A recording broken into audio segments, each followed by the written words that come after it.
보신 것처럼 차량 급발진 여부를 밝히기 위한 재연시험 어제 처음 진행됐습니다. 이 내용과 함께 한 주간의 이슈까지 자세히 짚겠습니다. 네, 권상희 시사평론가 새로 모셨습니다. 안녕하세요. 안녕하세요. 일단 2년 전에 12살 이도현 군이 급발진 의심 사고로 숨진 일이 있었는데 국과수는 당시에 이 운전자 과실 가능성이 있다고 봤어요. 네, 그렇습니다. 그러니까 운전자가 가속 페달을 최대치로 밟았다. 이게 바로 국과수의 결론이었습니다. 네. 하지만 이후에 경찰은 국과수가 이 실제 엔진을 작동해서 검사한 게 아니기 때문에 운전자 과실 근거로 쓰기 힘들다. 이렇게 판단을 내렸습니다.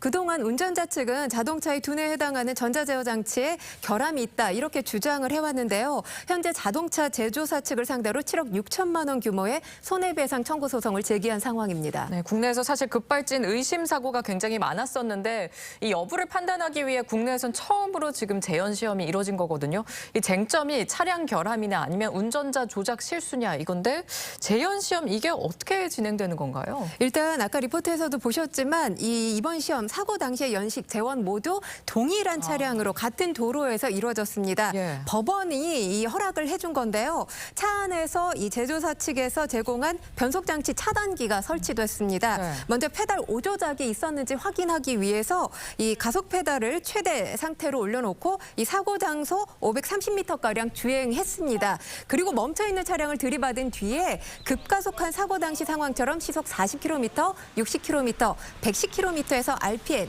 이 엔진 회전수가 얼마까지 치솟았는지, 속도 변화는 얼마까지 올라갔는지를 검증했습니다. 이렇게 모두 약 네 차례에 걸쳐서 약 2시간 동안 시험이 진행된 것으로 알려졌습니다. 시험 결과는 어떻게 나왔습니까? 4번의 실험 가운데 가장 중요한 게 바로 4번째였는데요. 예. 사고 차량이 당시에 이 경찰을 들이받은 뒤에 공중으로 뜨기 전까지 상황을 검증을 한 겁니다. 네. 이 국과수는 EDR, 즉 자동차 사고 기록 장치에 시속 116km로 기록돼 있다고 봤었는데 당시 운전자가 풀악셀을 밟았을 가능성이 이 때문에 높다. 이렇게 결론을 내린 거였습니다. 하지만 4번째 실험의 결과를 보면 계기판의 바늘이 시속 140km까지 올라갔고요. 감정인 분석치도 136.5km로 나온 예. 것으로 알려졌습니다.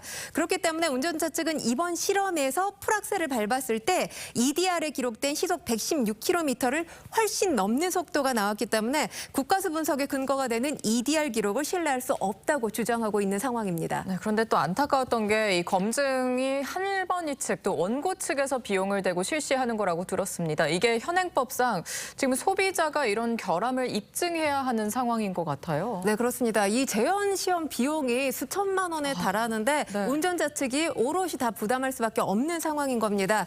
2010년부터 13년 동안 이 발생한 급발진 의심 사고 760건이 넘는데 사실 관련 법 때문에 한 건도 급발진으로 판명된 것이 없습니다. 예. 현행 제조물 체계법상 이 급발진을 인정받으려면 소비자가 직접 차량 결함을 입증을 해야 되는데 사실 전문 지식이 필요하기 때문에 그렇죠. 일반인으로선 입증하기가 상당히 어렵습니다. 이 입증 책임을 제조사 쪽에서 해야 된다. 이른바 도연입법 제출했는데 21대 국회 얼마 안 남았지만 지금 통과 가능성 있습니까? 사실 21대 국회가 얼마 남지 예. 않았기 때문에 통과하지 못하면 자동으로 폐기될 수밖에 그렇죠. 없습니다. 그렇기 때문에 도현 군의 아버지는 22대 국회에서도 다시 청원을 하겠다라는 입장입니다. 알겠습니다. 이게 급발진 의심 사고 대법원에서 인정된 적이 아직 없는데 이 사건도 계속해서 주시를 해야겠습니다. 다음 내용 이어서 보겠습니다.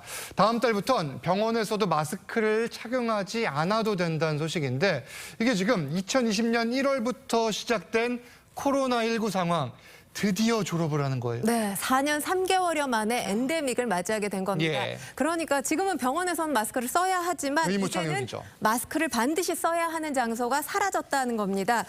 현재 코로나19 위기 단계 경계에서 5월 1일부터는 관심으로 내려앉게 되는데요. 국내 확진자 수가 현재 크게 줄어들었고요. 유행이 급증할 만한 변이가 없고 또 치명률, 중증화율이 줄어든 점을 고려해서 내린 결정입니다.